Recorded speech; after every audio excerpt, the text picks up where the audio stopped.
What is up, and welcome into the Easy Smoke and the GM podcast. I'm your host, Ezra McCann, and I'm joined, as always, by my outstanding co-hosts. He's a Chicago Public League legend. He's a Simeon legend. He's a Grambling State legend. He played second base for the Tigers back in the day. He was all SWAC. He is none other than Brandon Williams, a.k.a. Coach Smoke. And we got our NFL draft expert, analyst, enthusiast. He is Glenn Morgan, our GM. Gentlemen, what's going on? How you guys doing? Man, Bears are like school on Sunday. No class. Man. Oh, man. Yeah. I'm sorry. You said how we doing. How's how you doing, man? We didn't have to go right into the Bears. Didn't have to go right into it. Yeah. Well, you know what? I'm in a better space because my Volunteers, number one ranked college basketball team in the nation, took out my hometown state, Illinois, Illini. I missed that game. What was Dude, great. Dude, was, one of the best. One of the went better overtime, right? No, it went right down to the last second. I thought it went overtime, but I know they won pretty much at the buzzer. Literally at the buzzer. They had to review it just to make sure it went in. Dude, great game. One of the better college games so far this season, without a doubt. They won in exciting fashion. And then my nephew, over there coaching staff, Cincinnati Bearcats, top 20 ranked team in the country. They took out their rivals, inner city rivals, actually, Xavier. They took them down. They hadn't beat them in 5 years. So they stopped that little streak of misfortune. And again, exciting game. And Cincinnati Bearcats look to be one of those exciting collegiate teams with some more athleticism and some clutch 3-point shooting. So yeah, it was a good weekend. I don't think anything else of significance happened in the last several days. Who knew that Tennessee had a men's basketball team? We didn't. They didn't when I was there. That. Yeah, it's just an intramural squad when I was there. They were just a club. It was a rumor. Dang. We always knew about football. We always knew about football. I always knew about women's basketball, man. Men's basketball, I don't know. Hey, man. Ernie Grunfeld, Bernard King, Dale Ellis. Come on, don't play me that. Man, I was in the 70s, man. Come on now. Hey, you take your wins where you can get them. All right. Because as we know, winning doesn't come quite easy. No, it doesn't. No. Now here's what I say. As bad as things went on Monday night for the Bears in their 30-12 loss to the Minnesota Vikings, what did we really expect out of that game? Right?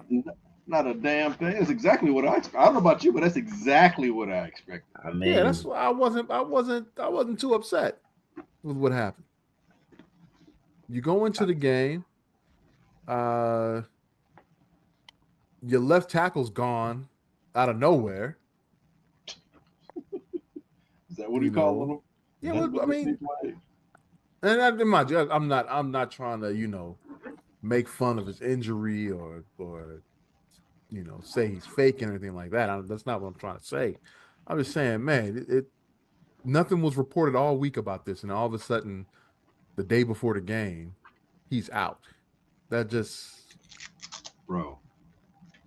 That's crazy. Yes, dysfunction at its finest.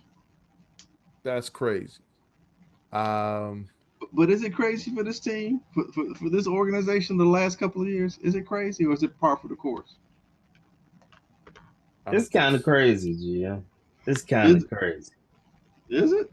Because we didn't have. Hold on. Before you go into it, you say it's kind of crazy. We didn't have a defensive coordinator be let go because of his shenanigans. That he was doing. We still don't really know what happened with that. You know what? I retract. Because that was last year was crazy. Yeah, and the running backs coach got let go too. That's what I said last year. Glenn, why are you bringing up old stuff, man? He said it was strange. I'm like, well, really? Well, the reason I was saying that is because how it was like fairy tale land with this team back in like April. Right. We was living in fairy tale land. Well, I wouldn't, but You yeah, I get what you're know, saying. Hard Knocks come out. Everybody so positive. Yeah. You We weren't know, fooled by that though. we Were you? wasn't. No, I not definitely wasn't. I no. definitely. I know I was like, what the hell is this? I, But I'll admit to it. I said 12 wins. I'll admit to it. but I'm not even talking about that. But I'm just talking about the It's drinking drinking the the Kool Kool-Aid. Aid. The Kool. I'll admit to I'm not that. even tripping on the wins prediction, but just everyone felt the culture was just so great, and these guys really like each other, and man, man, it couldn't be, man. This team, the vibe is crazy, and all for that to really just be smoke and mirrors. Just like all that was a lie. All that was a joke. None of it was true. Mm-hmm. We learned that our team are full of actors because they acted very well on Hard Knocks. They followed the script. They the first Hard Knocks team to have a script, and they followed it to perfection. They had people really thinking, "Oh man, this is this is gonna be an amazing year." They love each other. They like each other. Polls. Doing this, doing that. We come to find out not a goddamn thing has been being done through all that. So All that's they smoke. do is talk. They just run their mouths and nothing comes from it. Nothing So that's comes smoke. from it. That smoking mirrors and smoking ash now. Man, Burnt is burnt. burnt, burnt. Come on, Ed. You're the resident Bear fan. You're the I'm Bear fanatic. I'm Give us some positivity. I mean, give us some enthusiasm. Give us some of that zest and zeal. I'm You know, speechless, man. I just can't believe it's gone this far. 8-game losing streak right now, man. we've Eight seen it before. games. We've seen 8 games losing streak Yeah, before. we did. We've seen. Well, we're not supposed to see a 8-game losing streak after seeing a 10-game losing streak less than 2 seasons ago. Yeah. We should be past this at this point. Well, we were improving, and then all of a sudden, we're worse than we were last year. It just doesn't make sense. And then actually it does kind of make sense, Exactly. when you don't address your offensive line in the offseason. Your coaching And staff, with your head yeah, coach, you leadership, you probably accountability. should have let go of the head coach, when you got the quarterback, and put them on the same timeline. And Does it's that all matter? hitting them But right now. Let me but ask you. Let me ask you. Does that really matter? Well, How many times? How many if the times? How guy many times? if the head coach isn't the guy, well, Well, but you how do you but know they he's thought he not? was. That's what I'm saying. How do you know that That's he's the not? issue. They thought he was that because they thought only one person was the problem. Hmm. yeah. They thought only one person was the Well, problem. they couldn't have thought They that They had to. did. They They that he had had to. to. was That's the They only had change to. that was made. That was the only change that was made. Two, two things. The OC, but it revolved around the same Yeah, premise. The yeah. Them quarterback. them two, they said, and Herb Howard said this today on CSGO. They said you got to get rid of the OC and change the quarterback, and everything else will There you go. be great. And we're worse. Way We worse. we did the Bears did what everyone was saying they should do. When I say everyone, I say that's the Mm. majority No, because no, no. I get you. as we know, we were against we wasn't against the OC being gone. No. We wasn't against that. But so like, basically they got to clean house then. Yes, we said that three yes, weeks ago. like They got to blow I it up. I finally came around to saying I think Ryan Poles needs to go as well. I'm okay with that. I think you cannot. I think as a top of the line head coach candidate, I don't want to be linked with Ryan Poles. It's going to make me question things. And if I'm linked to him, I have to have a certain amount of power that doesn't reside or affected by what he does. So that my ship isn't tied too closely to his ship. And he's not going to want to acquiesce that. And I get that. So again, you got to make a choice, Poles or a new regime. And I'm with you. At this point, you need to burn the whole thing down, because the question, and I don't know if I said it last show we had, I can't recall, but a question was posed: or do you trust Poles to make the next coaching decision? And emphatically, I'm like, no. I'm not saying he's the worst decision maker in the world, but I can't say comfortably yes. If I can't say comfortably yes, I'm basically saying no, I don't trust it. Mm-hmm. Because his decision making in terms of how this team is being led has been really bad. In terms of him making some moves and getting some pieces in here, that's been decent at times, sometimes good, but then he cuts his nose off to spite his face. He undermines his own acquisitions. You undermine all those skill positions by not getting any offensive linemen. You're undermining your quarterback by not getting the proper coaching needed for him. You're undermining your whole team by not having a leader who can hold everybody accountable, including himself. So no, I don't trust you. You're a failure by simply believing one person was the cause of all our failures in a season. That is a joke of a GM, in my opinion. What if he had his legs cut off from under him though? I don't believe that. You don't think so? What if Eberflus wasn't his decision to begin with? Okay, that's cool. But how do you justify? What if, and this is, rumors that are coming out, what if he did want to let go of Flus before during last offseason and he wasn't allowed to? But even with that, you thought there are other things you can do. There are other failures. There are things. Here's the thing, man. There are things you can do at times to help buoy or support and provide supplementary help with your coaches. That just like there are times where you put a player in position to succeed, you can put your head coach or coaching staff in a better position to succeed. You can do that by getting enough talent to kind of help overcome your idiocy at times. And there are times where there are talented teams that do things that save their coaching staff at times. You look at the Philadelphia Eagles, prime example. Their head coach has been on the hot seat for I don't know how long. Last year, they had a new OC and a new DC, and them fools still went 10-1 at one point. Now, they lost the last 5 games, and there was a lot of infighting, but they had so much talent that they were, 10-7, 11-6? 11-6. And they had infighting, and they fired their OC and DC, so they got new ones this year.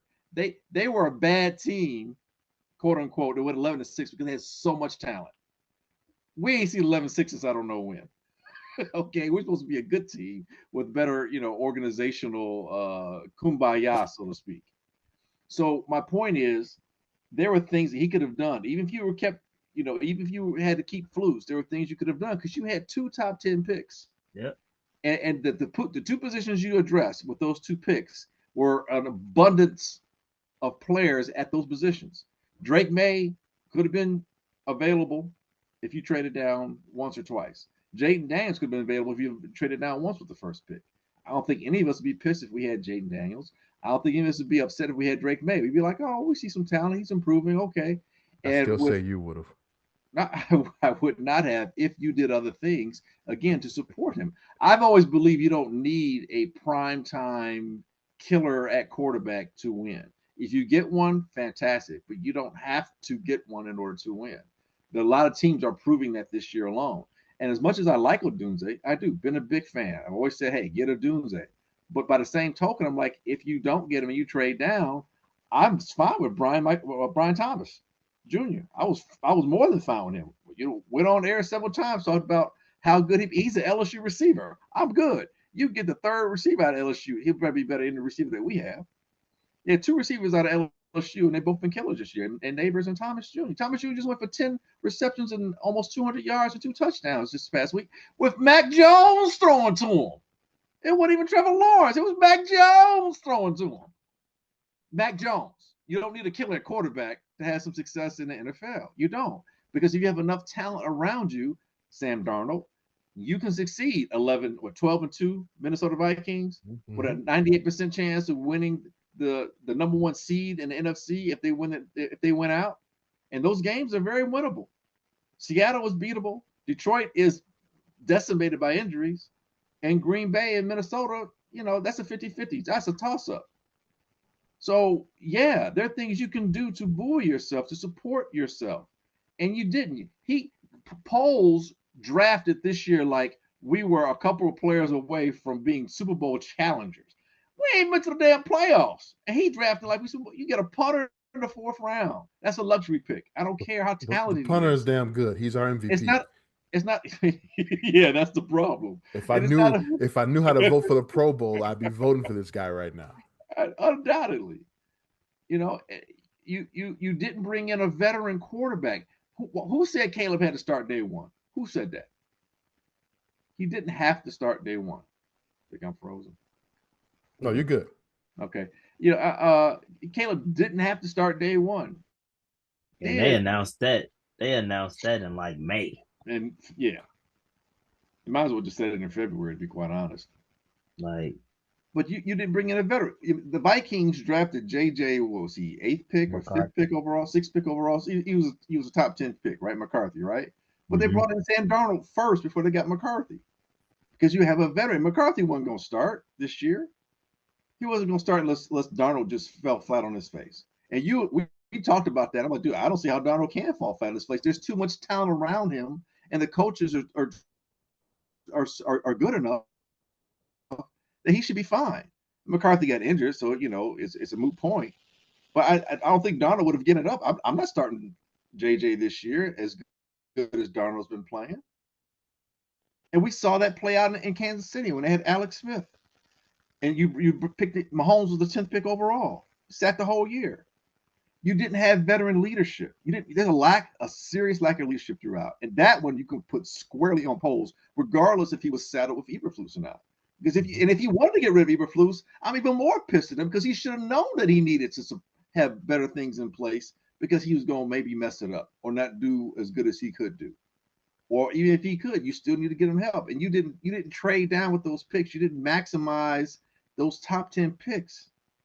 Man, he was a fan just like the rest of us, not a GM. He was a fan. Caleb Williams hype, getting another shiny toy to go with the hype. Man, no vision, no true vision of what this team needed to be successful. He became a fan. He succumbed to the media pressure to get the quarterback that they said you cannot pass up on. I believe that. And believe that we had a team that was one player away. And he doubled down on that. He doubled down on that by adding insurance, by getting an extra receiver to help said player in the offense can show the world how behind we were last year, only for us to be worse. Only for us to be worse. How could you go last season and believe that offensive line truly was better? How could you believe that? That's unfathomable, man. That's crazy. How could you leave as the GM of that team? How could you leave that season and say, "Oh yeah, I did it with this offensive line. I did it." And then they come out this year and look so bad. How could you have thought last year that they were good?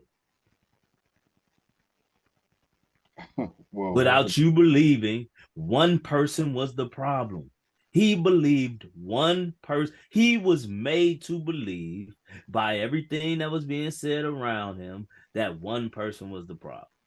And I can't forgive him for that. And that's not for me. That's not me being a Justin Fields fan. That's you you're not leading our organization how it should be led.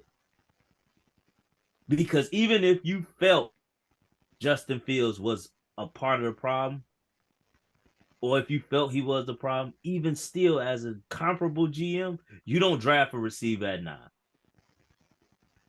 If you're going to take the quarterback at 1, you try to still build in the trenches. Because like I said, you cannot have believed that O-line was good. You cannot have believed that. And unless dudes say, you must have thought you was really good, even though you got cut in less than a week or less than a day, or however it went. You must have thought you must felt like you was done wrong. Poles being offensive Yes. lineman. Yes. You're O-lineman. And he blocked for Matt Ryan. He blocked for Matt Ryan at Boston College. Pull up on Poles, man. Right. In college. Yeah. Caleb Williams was looking amazing too in college, right? Man. Let's talk about him. Let's talk about him, man. Dude, let's not, because you're going to get me upset, man. Let's not talk about him. Can we talk about the White Sox instead? Oh, we definitely don't want to talk about that team. Yeah. Generational quarterback. Starting to sour. And that's not, it's not over. He's a rookie. All right. No, fuck. I'm sorry. He's Screw a rookie. that, man. No. How many games are we in now? 13 games in? Yeah. Okay. 13 games in, and he's regressing from where 14 games in. 14. 14 games in. All right, thank you. 14 games in, and where he made progress, he's fallen back and just gone right back to he's made none. But that's what I'm about. Let's be honest. What progress was made? Yeah. He made a little bit for a little tiny stretch. But he did that with Waldron too. Look, dude, I didn't say it was phenomenal. I didn't say he was excellent. I didn't say it was scintillating. I didn't say it was world class, generational. I said he made he made a little bit of progress, and whatever little bit of progress he made, he's doubled back. It's like me and my weight gain. I made a little bit of progress. I lost a little weight, and then I gained a whole bunch more back. Because same thing with him. He made a little progress, and he's backslid to hold on to the ball. That fool. I'm sorry, Caleb. I sound disrespectful when I say this, but I thought it was foolish of you jumping around back there. And then you try to throw a pass, and you jumped up in the air, and he got caught. And you're on the sidelines. I mean, you're on the bench going, "Oh God, oh man." Yeah, I hope you learned. This is the NFL. Do not do that shit again. No, I think he learned a lesson there. Because the NFL for him is not feeling love, or not feeling your legs, or whatever, just not feeling your lower lumbar. Because I'm like, dude, what are you doing? That is crazy. And you can still see the body language. And DJ Moore, look, dude, I like you, but man, your petulance on the field is bordering on being immature now. There's some time. But here's the thing. I get it. When did he become the best running back on the Bears team, or the second best running back on the Bears team? Why are we playing him at running back? Why is he in the backfield taking a handoff? What are we doing? He was less than a season ago. He was a top 10 receiver. But but the bad part is he looks comparable. I damn near want him to run the 4th and 1s. Oh my God! He looks more of a powerful runner than. So yeah, I would. If I'm him, I would be a little bit upset too. Oh my God! I had 95 catches last year for 1,400 yards and 9 touchdowns. And now I'm an H back. He's the ultra back. He's a U back.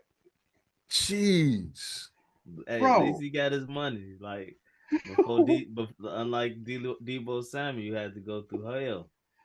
And the crazy thing is, I actually think he can see better when he's about to get hit as a running back than when he's trying to make some of these catches and Caleb be stringing his ass out.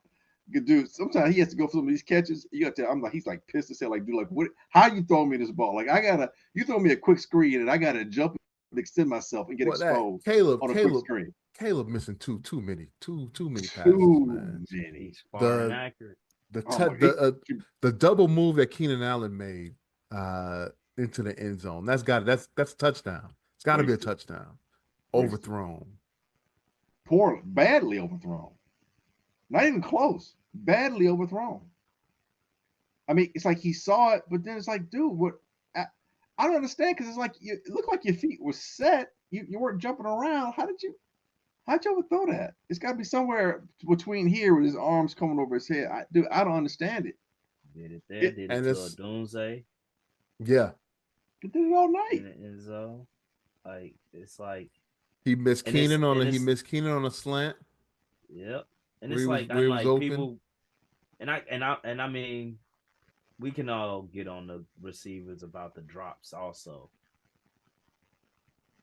but it's teetering on like what is it about his throws that throw them off? Is he not looking at them when they throw? Because for Keenan to have the type of drops he had, but to make that catch he made on the sideline, like, what is the issue? For Rome, the way he missed that ball in the end zone was weird to me. Like, you got to catch that, but it was like he turned around and he didn't even, like, I'm like, what? Like, the way they missed the ball is just weird to me. It's not like they just flat out missed the ball. It's like, you know what it's like? They're shocked that they getting the ball or something. You know what it's like? You ever play pickup basketball and you got a dude who got really good ball handling skills and he can get his own shot. And like if you're playing 21, he's hard to stop. I know. But when you play 5-on-5 and he's got the ball in his hands, there are times when he passes you the ball and you like not expecting because you're so used to him shooting, or he passes it in a weird spot. It's like, dude, like I thought you was gonna shoot the ball. Like, why were you even passing it to me? Or you're not. It's like it comes at you in an awkward space where you're at. It's like it doesn't make sense where you're getting the ball, or they trying to do a bailout pass at the last second because they got two guys on them and they realize whatever. It's just he's like that point guard who you don't know what the hell he's gonna do. And sometimes I think they're like, okay, I ran my route. I was supposed to get the ball at some point. Now I need to try and figure out what. Oh shit! Here's the ball. Like, damn, dude, like for real. And I think they're just not expecting it. It's like I think you're right. I think it's coming at them, and they don't know when he's going to throw the ball. It's like when he throws a ball, there's no rhyme. I shouldn't say rhyme, but the rhythmic aspect of the pass being delivered is something that they're unaccustomed to, especially someone like Keenan, who's been with several quarterbacks where the timing makes a difference. But and you can prepare yourself. We're 14 weeks in now. That's what I said when you said he's that rookie. I said I'm off that bullshit. Many practices. That rhythm should be care of at this point. Yeah, it ain't a real game in practice. But he's holding the ball. Practice. I mean, we finally got some steal shots, and Troy Aikman was just letting it be known that this guy was open, that guy was open, that guy was open. You got to make them shots, and he not throwing the ball look. We were told the last guy couldn't read the defense. Was a run read guy. Wasn't accurate. Except for downfield, but yeah. Except for downfield. Now guys were dropping the ball downfield. But okay, he was accurate downfield. So now we have a guy who holds the ball too long. Can't read the defense. And he's the reverse. He's a little more accurate short passes, but far from accurate on the deep ball. They showed a rundown. Chase Daniels showed a rundown of the last 4 years of the Bears. The offense. We're the same team. It's a universal playbook. We're the same team. Last year though, we averaged over 20 points a game. This year we're only averaging, I think, like 14 or something like that. But like, bro, we averaged 187 yards a game last year passing. We averaged 181 or something like that this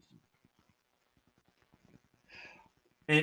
And people and all people can say is this dude is on track to have 30 something 3,000 Right. yards and all this stuff. Like that's why I say all that Empty is calories. BS, man. Yes, empty BS. calories means nothing. Means nothing if you're not win. That The just crazy mean thing. that just speaks to the fact that Justin misses game. That's all that means. That Because Justin if the what? averages are the same, That Justin what? Justin misses games. He missed games when he was the quarterback Oh, okay. because he never threw over 3,000 yards. But that solely comes from him missing games because clearly the offense is the same. The averages say so. That's true. The averages say so. Mark Potash from the is he from the Sun Times? I think so. He's the Sun Times, yeah. He put out a tweet yesterday. The Bears' last 8 touchdowns have been scored when the Bears trailed. Yes, I saw that. 27-6, Uh-huh.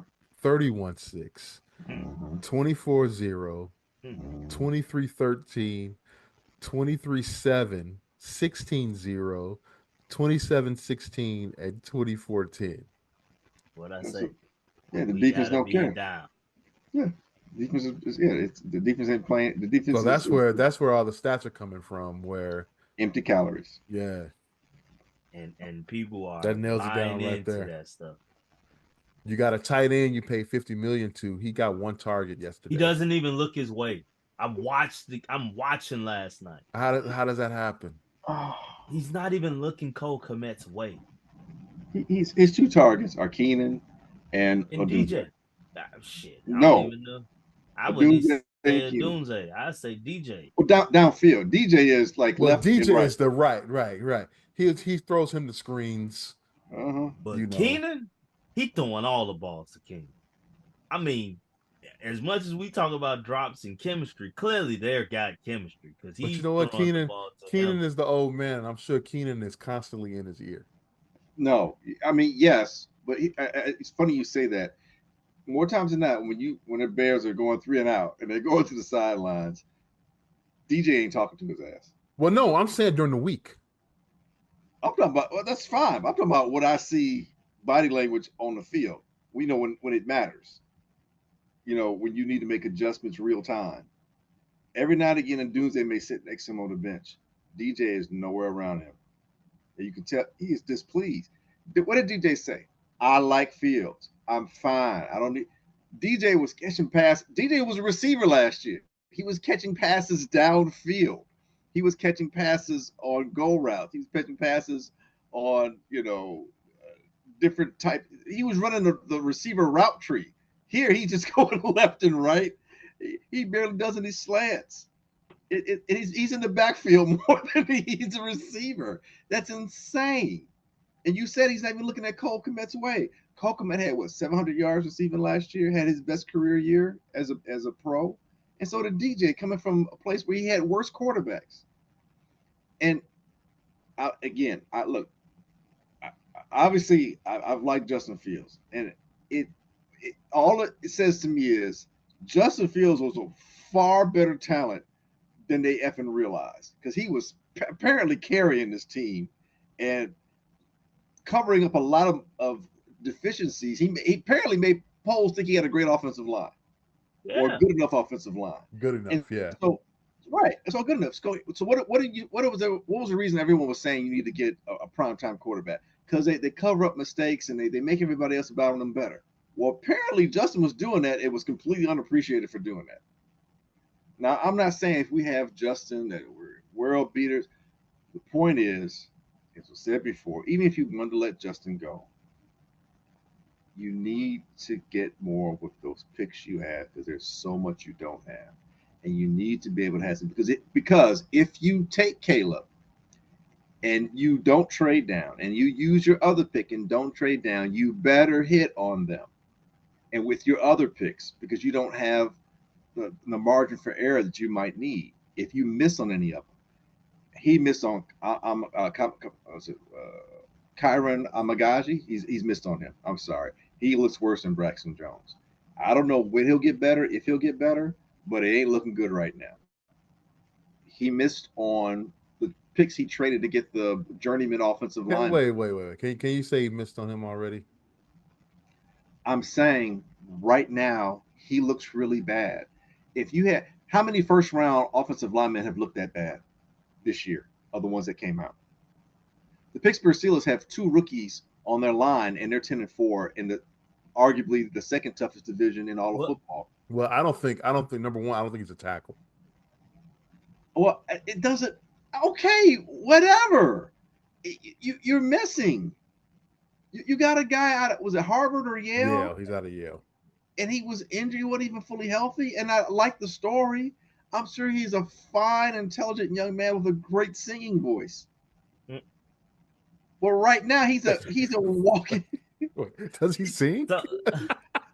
My mother always told me if you can't say anything nice, say they got a good singing voice. Oh man!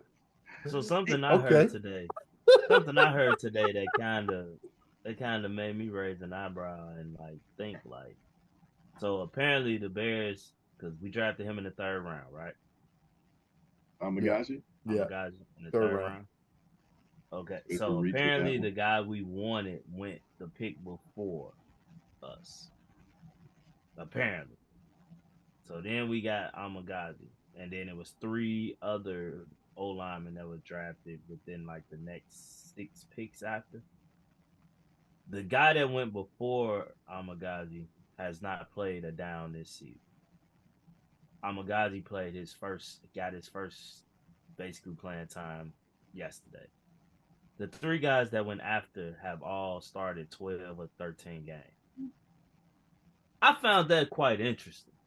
That the guy we wanted that we didn't get before him hasn't even played yet. Who's evaluating his talent? On offensive line. Good job. That's what I'm like. That's an underlining thing that kind of gets ignored. So the Bears wanted the guard Cooper Beebe. Oh, at Kansas State. Yeah, he was a good player in college, and Kansas State has put some good off. Yeah, Cody Whitehair came from Kansas State. We've had there've been some good interior offensive linemen from Kansas State. They do a decent job. Dude, that's kind of the point he hasn't played yet. But that's the point. If you have more draft picks, you can draft more linemen, and you may hit on one. You don't have to hit on the guy you take. Because if you don't, you set yourself back even further, and you're putting other people at risk, namely your quarterback. Yeah, because I remember, he got a thing going around on Twitter talking about after he got drafted, talking about he ain't gonna get hit. And he did say that. Almost got that man killed. He did say that. Amagaji said that. Amagaji said, "Yeah, he won't be touched. He won't get touched." I'm like, see, we some talkative motherfuckers. As Caleb said, what's name wasn't gonna punt so much. And his leg hurt. I'm sure his leg hurt. Tory Taylor, and then this dude said. By the way, Tory Taylor, he's amazing punter, man. Just amazing. He's got to be averaging like 55 yards a punt. I don't know what the number is. He's unreal. What a pick in the 4th round. Oh my God. Wow. Only matters if we have meaningful games. What's the name of that movie where the aliens attack and they if you make a sound, they come and get you like that? Predator? Quiet Place? No, I think it's a quiet Place. Mm-hmm. Yeah. That's Amagaji. He's so bad, he make a little bit of sound, and defense be back there, you don't even see Caleb. Back there so quick, snatch him up. That sack where he get hit from behind, I know that had to hurt. That had to hurt. That. And do you see Dallas Turner get past right? And he was on his knees and popped back up. That athleticism, it's like, dude. So the Vikings, their first 2 picks. Now one guy got hurt, but Dallas Turner, dude, the Vikings are gonna be a problem. Everybody in the division is going to be a problem going forward except us. We the homecoming game for all the teams in our division twice a year. It, so yeah, That's why I man. said.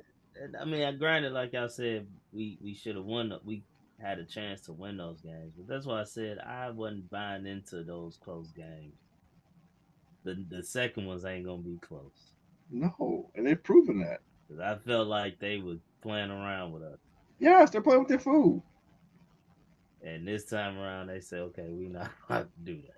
No, and they all have the division on their mind, so they can't. The Lions, they have to win the next game because they're so beat up. They don't know if they're going. This is a more of a guaranteed win than anything else. As far as guarantees go, so to speak. And Green Bay clearly having more losses than the Packer. I mean, than the Lions and the Vikings need to win the game. It's dude. It. What did we say, man? We were like playoffs. I don't want to. We were saying we don't want to hear anything else. They need to make the playoffs. And we We also said said 10 wins.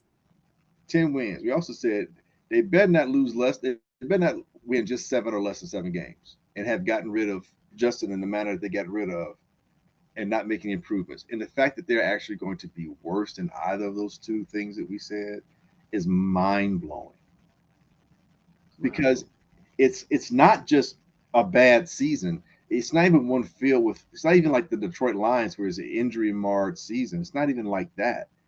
What's worse is perceptively across the league. You got Mike Greenberg going off on you and get up every morning saying it's the most embarrassing thing in 100 years of football. It's saying that they're ruining Caleb. And however we may feel about him and whatever improvements he needs to make, the Bears are messing him up. And we've seen them mess up Justin. They are literally messing up quarterbacks. Coaches are getting fired. Coordinators can't last. What kind of perception are you sending to the rest of the league? So, so I was talking to one of my boys today, and it dawned on me, and it made me realize how, as much as people might want to think that the Bears is a prime destination for coaches, I don't think it is. It's not. I don't know if any coach really want to jeopardize their career coming to Chicago. And here's Not. why I say that. Here's You why I see, say that. good coach. Go coach worth Not your that. salt. Yeah. Good coach. Because and here's why I say that. Okay, Ben Johnson. Everybody know he's whatever. Cliff Kingsbury is getting another. Like people are mentioning his name for head coaching job. You know who name doesn't get mentioned, and I understand people say he's with this guy and he's with that guy, but Matt Nagy's name doesn't get mentioned Because for a head coaching job anymore after being with the Bears. I get people might gonna say because he's with Andy Reid and all that, but Cliff Kingsbury was a damn failure in Arizona. He should not be ahead of Matt Nagy in my opinion as a coaching candidate. And I get he well, has a relationship with Caleb, but well, his name is circusing throughout. the Chiefs' offense isn't spinning any heads right now either. So I think that's The Super part of it. Bowl champ. They are, and they're winning games, but it's not because of specifically because of their offense. I mean, even Well, Mahomes has But been looking but okay, human lately. but just go back. John Fox never got another NFL job. well he was 70 Yeah, years old when he left the Bears. What's the name? He was Tressman. goddamn. You know, He didn't deserve another NFL. He actually got a role with somebody, didn't well, he went back to Canada. He won a Grey Cup in Canada, he? Yeah, stay and there. then he's on Jim Harbaugh's staff right now, But and won't get no head coach with the recognition. Chargers. No, well, And no, then no. and then Lovey Smith was just getting He did get another head coaching He job. got two. He got the Illinois. Yeah, He got the Illinois job, and he got the That's Texas. not a No, he got the NFL Buccaneers job. Oh, that's right. He Buc- did get the Bucks job. That's right. Yeah. Hold And he on. got a coup took him out Yeah. in Tampa Bay. Yeah. That's right. It's just it's something to me. I think And he had the Houston job. Right. that was on them trying to prove they wasn't racist. Hey, but they're not. it helped us out. And helped the Bears. Yes. And they fired three black coaches in a row. And then they said, okay, you know what? Maybe this black coach thing is okay, and hired another. Yeah, the last three have been black. I know, but I think coaches feel this is where as they say, quarterbacks come to die, coaches' careers come to die here too.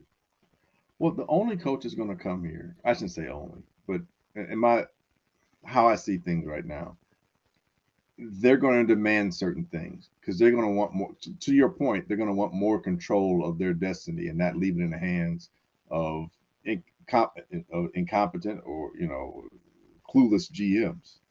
They're going to want kind of like what Bill Parcells said. Hey, let me buy the groceries. If I'm out here cooking let me buy some of the groceries. There's going to be a gym, and I don't know if a first time head coach is going to have enough power to do that. It might be why the Bears always seem to get first time head coaches because they don't really have that leverage to be the GM as well, as opposed to someone like Harbaugh who has the cachet, who could demand.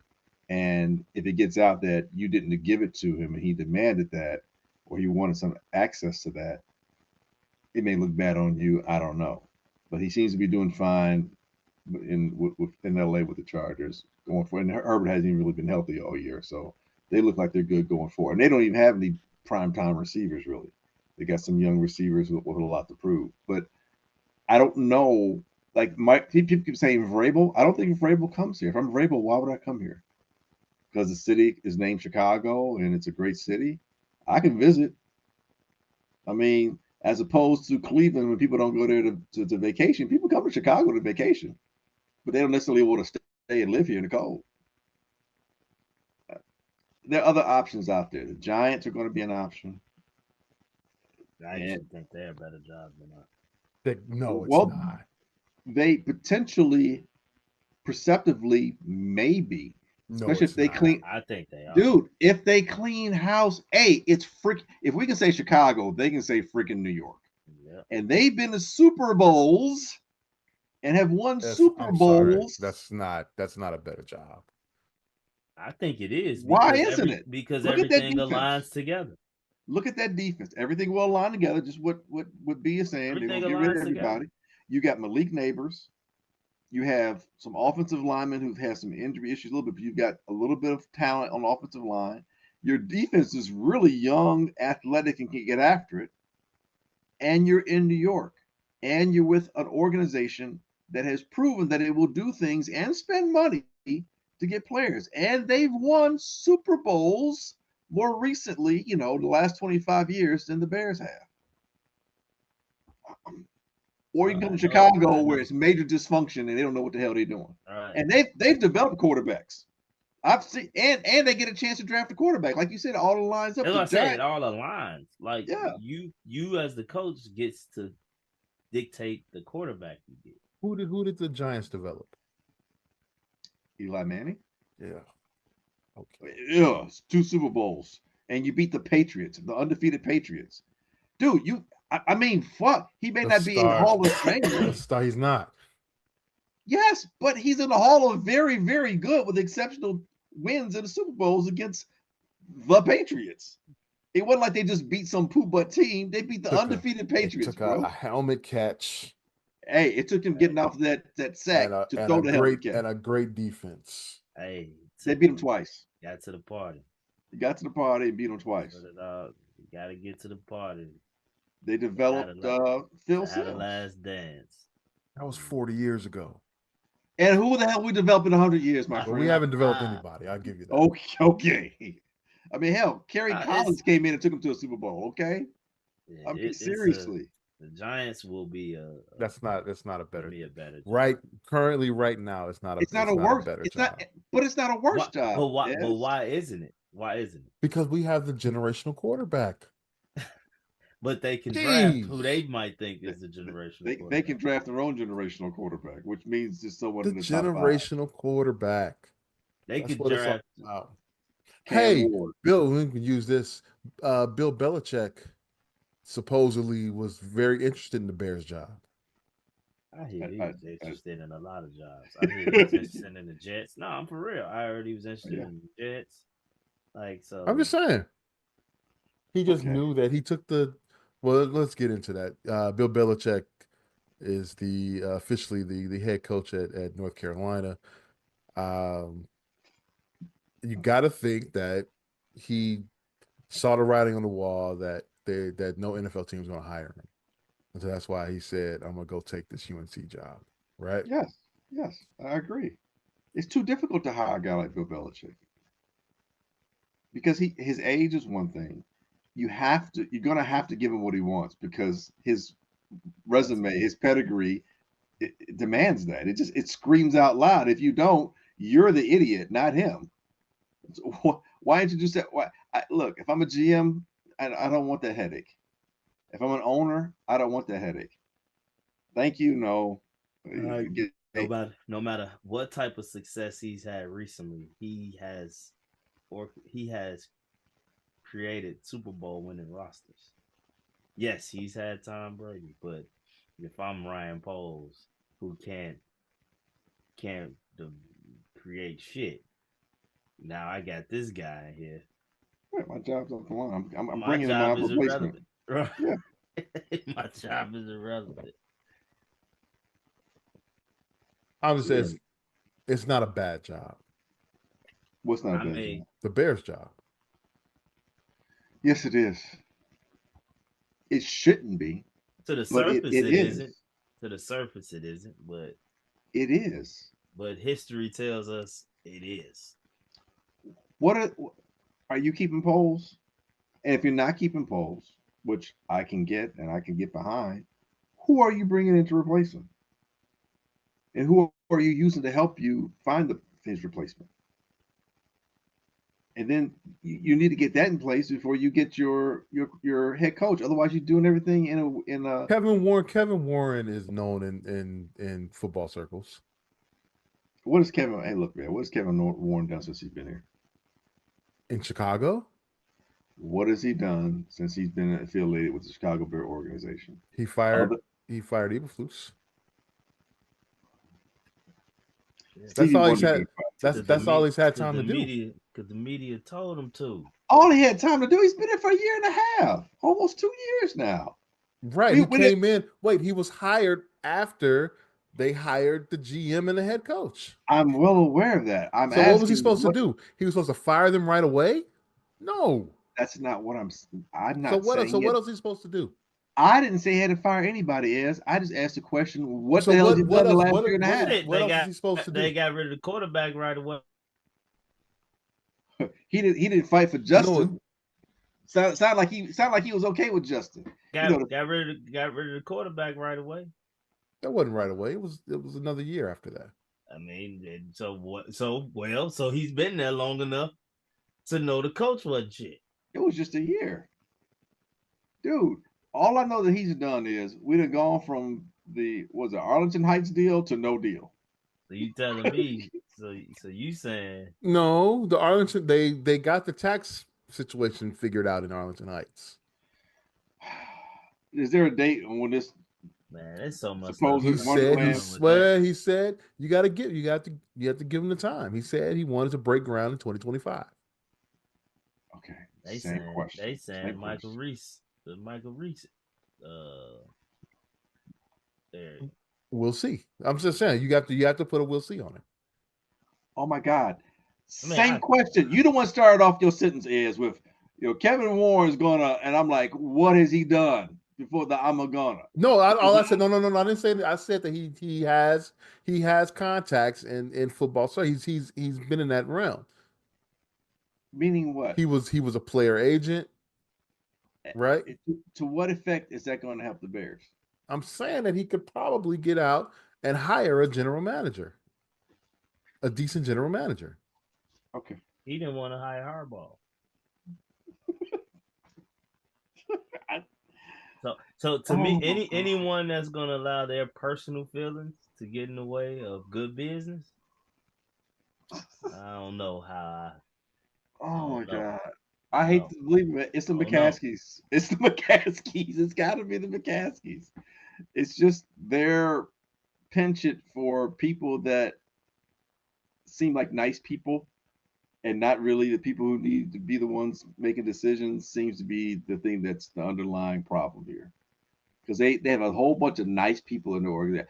Paul seems like a nice dude. I'll say Warren don't seem like a nice dude. Yeah, but you bring okay. He's got business acumen. He's got that business acumen and pedigree.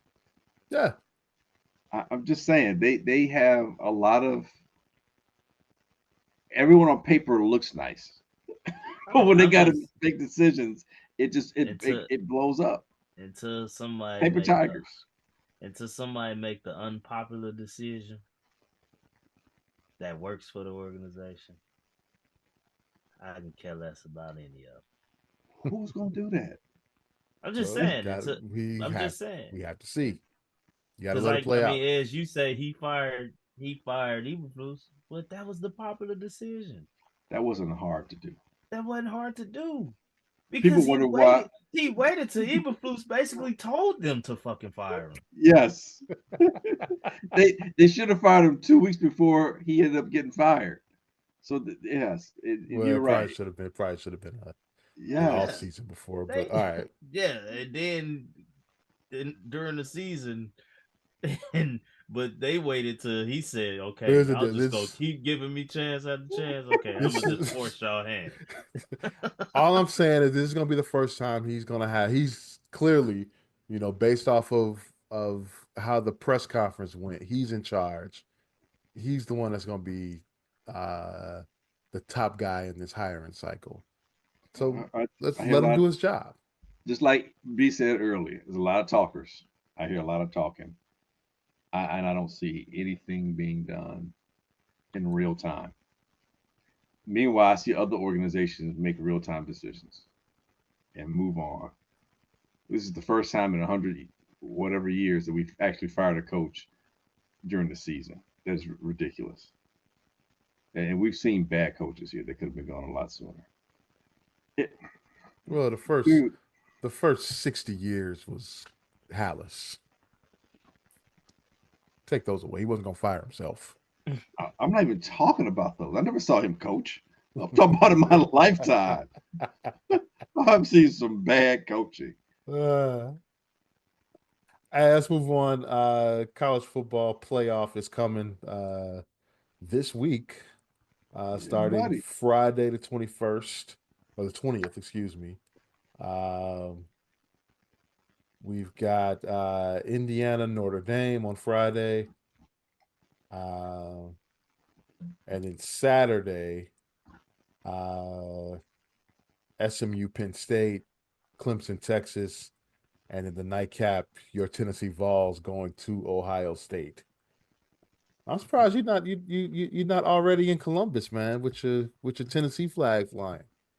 I'm like, kind of Columbus. I'm Ohio centric.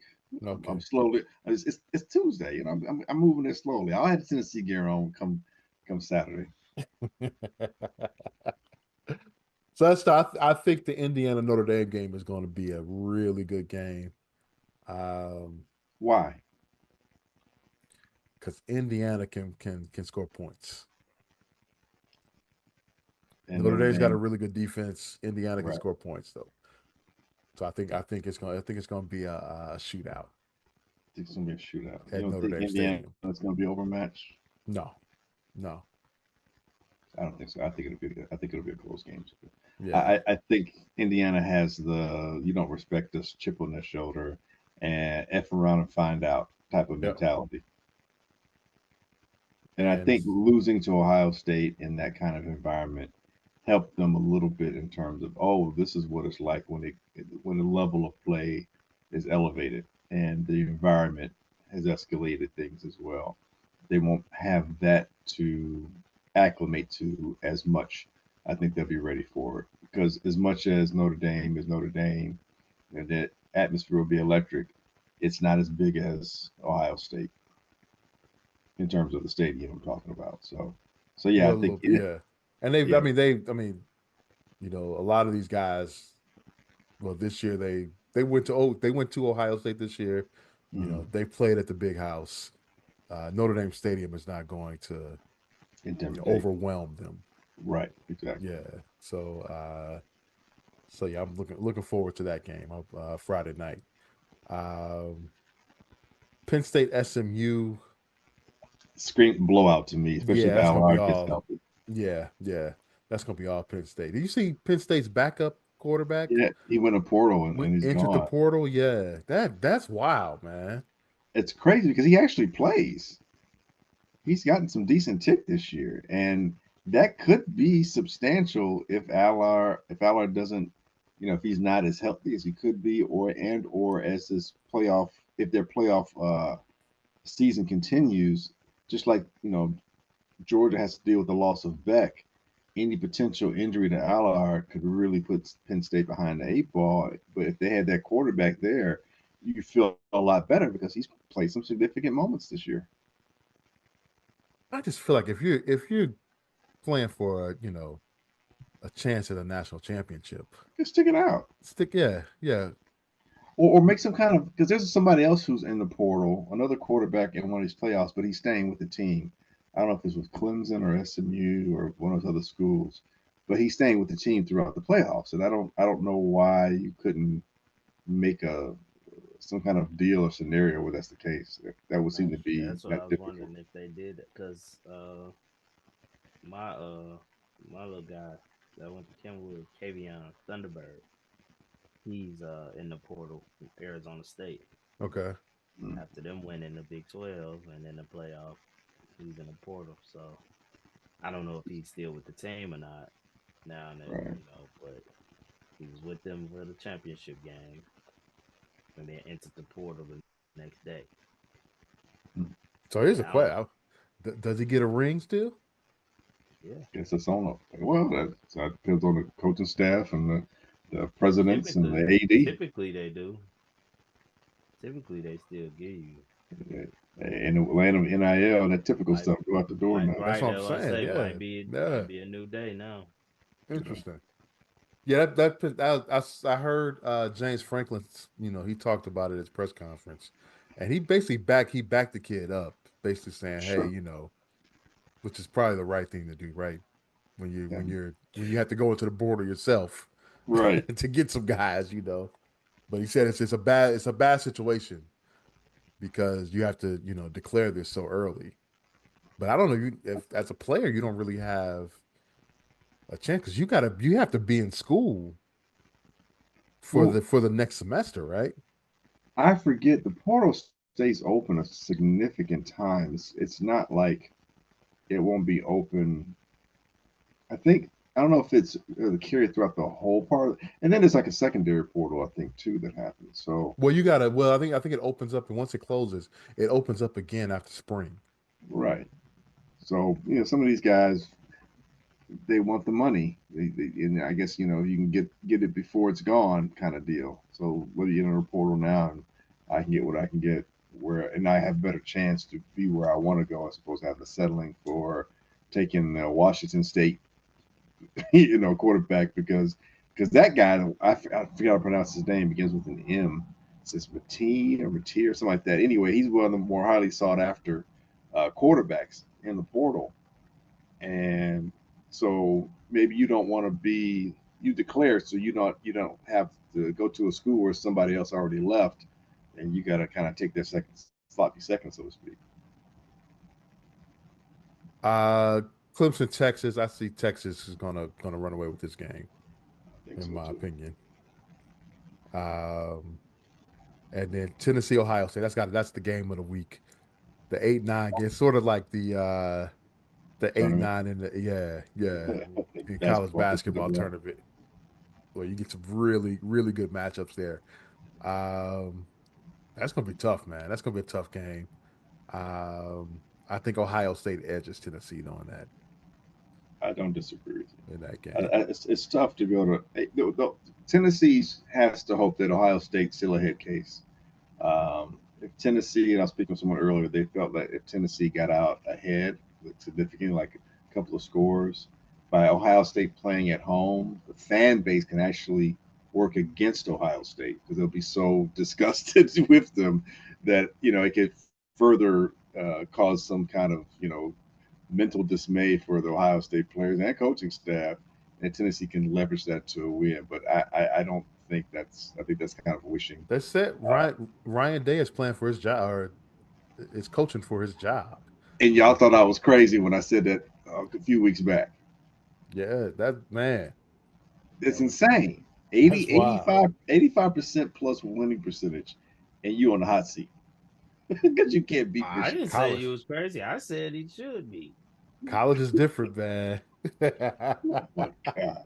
I think that was you saying if he wins the national title, I don't know. he should be good. I'm like, man, that might be the only thing that does save me. Wait, if they win the national championship, I said that's the only thing that could save him. Even if they get to the semifinal, he should be all right. Now if they lose to Oregon again, it's not like it's a 7-game series. Now it's one game. We got a Michigan and Oregon problem. Look, that's what they're gonna be thinking. Yeah, he can't win the big one. Hard on him, man. Hard on him. Hey, Travis Hunter won the Heisman. Was that the right move? I'm not pissed, but I thought the running back from Boise State, I would have given it to him. If I had a vote, I would have voted for him. I think both was deserving. So I'm not mad at I'm not mad that Travis got it. I wouldn't have been mad if John T got it. Yeah. I think it could have went either way. Traditionally, to me, it was more of John T's award on a traditional sense. Travis is doing something that we haven't seen since the 50s. That's why I say on a traditional. Since Gordy Lockbum from Holy Cross. But yeah, what Travis did, and it's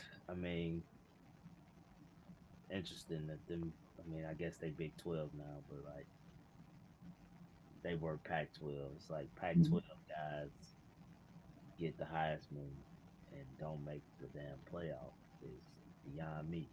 But well, it's not necessarily a team. It's not a team. Yeah, it's not a team award. I get it, but when you and I'm not.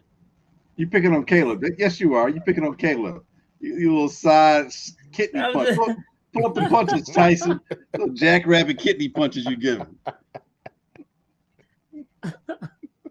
I'm just saying, it's kind of like, like Jaden Daniels didn't make the playoffs either. Listen, I'll be first to say Jaden Daniels surprises me in the NFL. I'll admit that. Just like the rest of them is.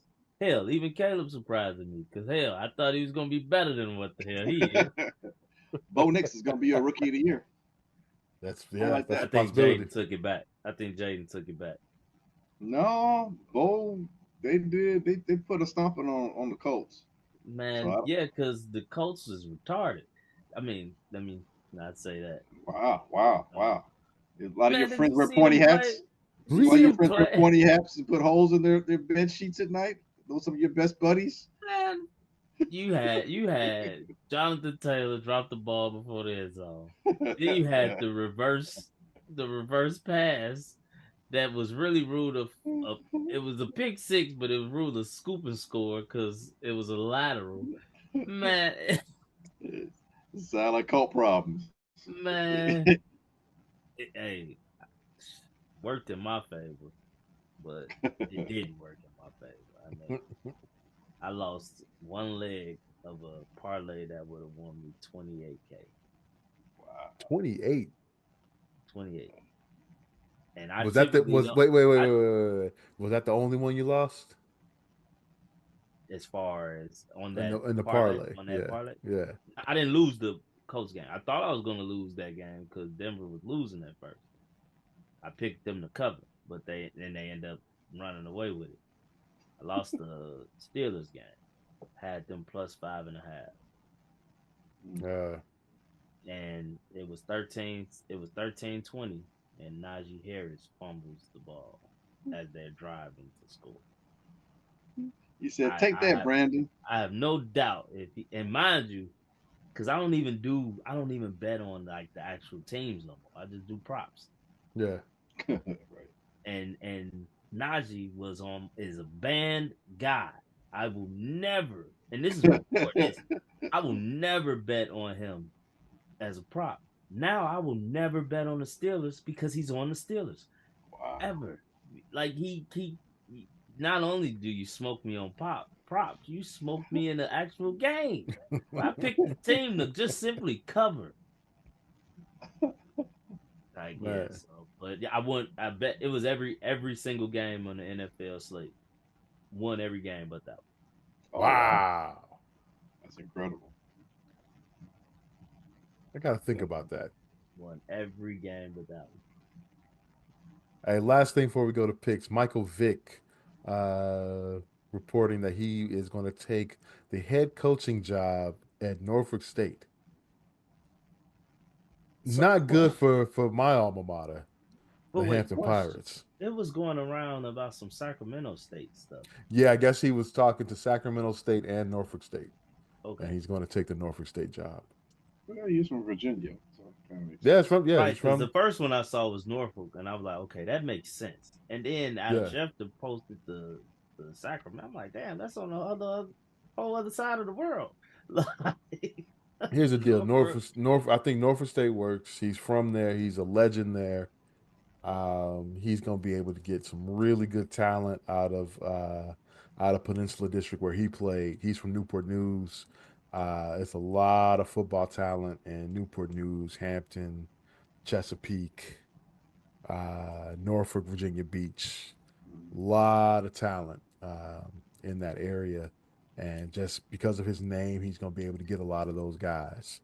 Um, Sucks for my Hampton Pirates, man, because that's him coming into that don't, recruiting landscape, man. I'm a little don't, worried about don't, that, man. don't, don't, don't, don't sell your team short just yet. Little worried Still about got to that. get to improve it.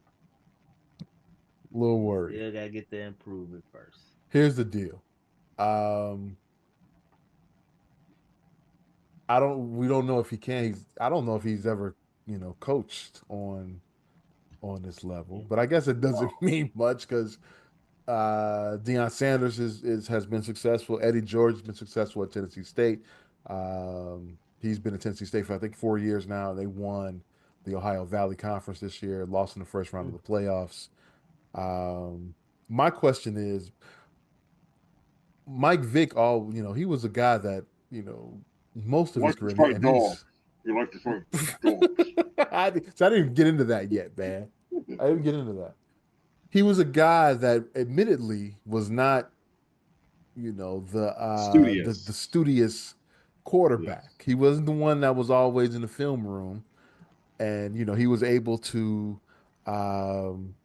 count on his athleticism, him just being physically gifted, more gifted than everyone, and he was able to get by that way. How is he going to be able to tell players now to don't be me? I don't know. That's gonna be an He'll interesting be able to. situation there. I think He'll he's be got the able to. cachet that they're gonna listen to him, Yeah. no doubt Yeah, about of it. course. He'll be Um, able to. but that's another the whole dogfighting situation. That's You definitely know going to be PR wise, is that gonna be an issue? No, it's not going to be no, an no. issue, but it's going to be a tactic for opponents. Is it? Yeah, yeah. Oh yeah.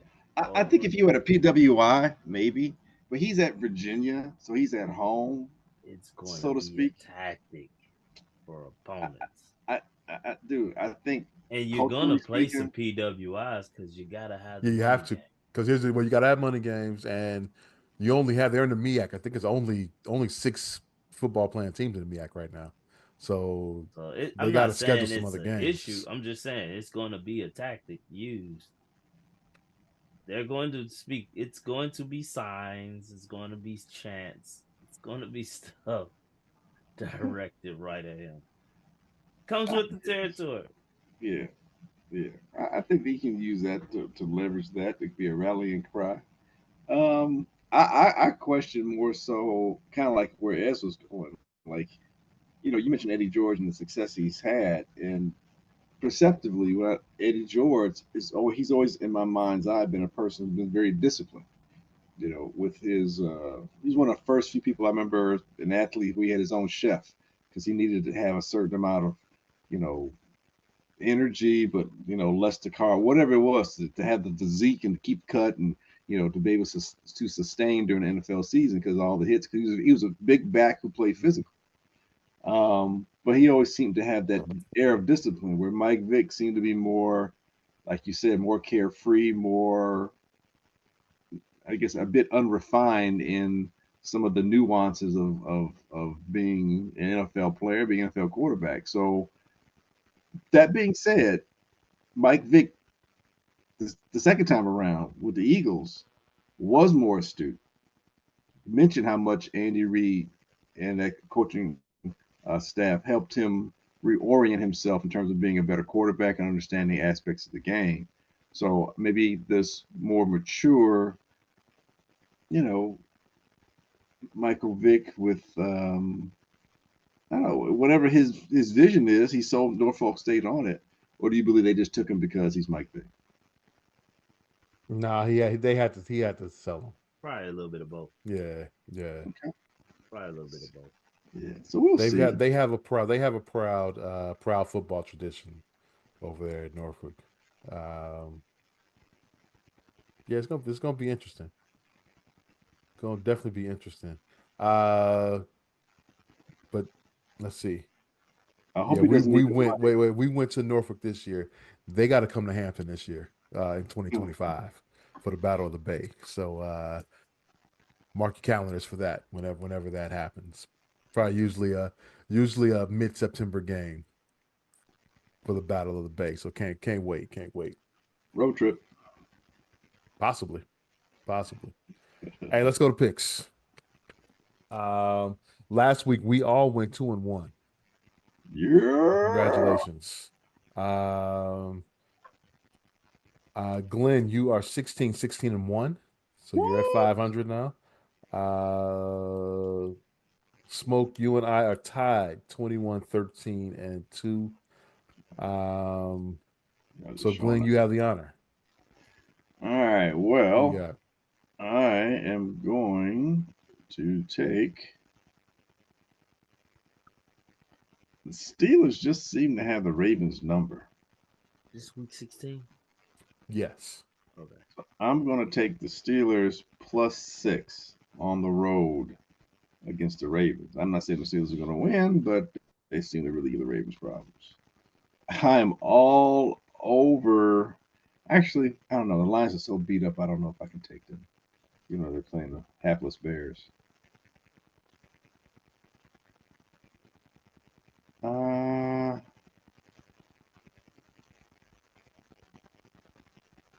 uh, I'm going to take,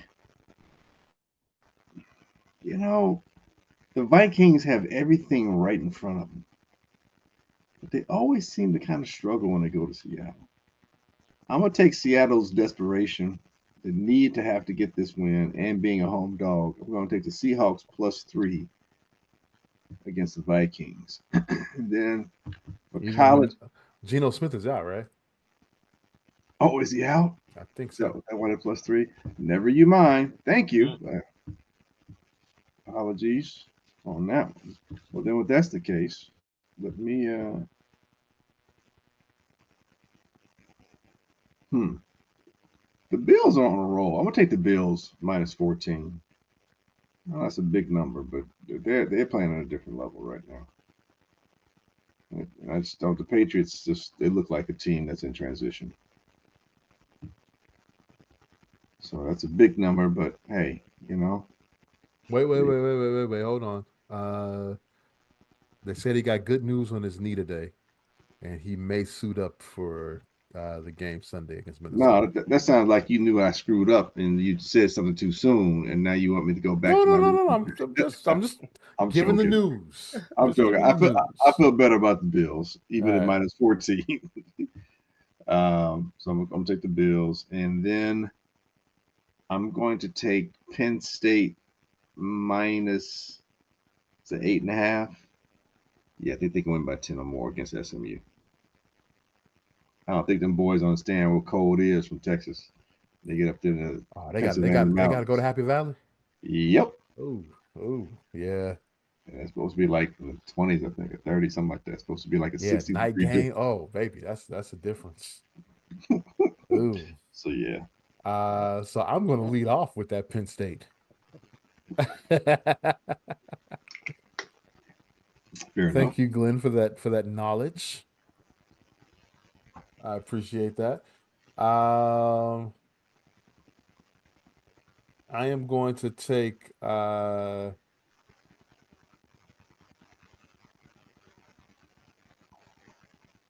gonna take the G-Men plus the 8.5. Who's their quarterback against again? Atlanta. It doesn't matter. I really don't know who it is. But you're taking Minnesota? I mean, you're taking the Giants? Giants over the Falcons, yeah. Wow. No love for Kirk Cousins. I'm just going to throw 2 words. He benched. I didn't say the Giants. I didn't say the Giants are going to win. They're starting Penix. Wow. They benched Kirk. Isn't Kirk $100 million man? 120. Wow. They started Penix. If he's 100 million, that means he's got to get back 20. Wow.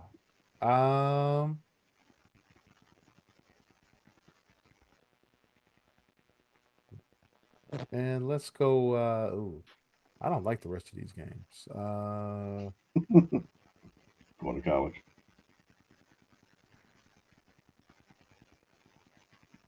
Yeah, I don't like these at all.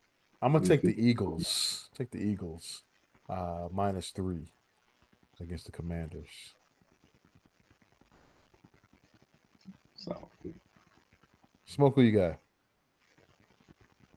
I'm gonna go.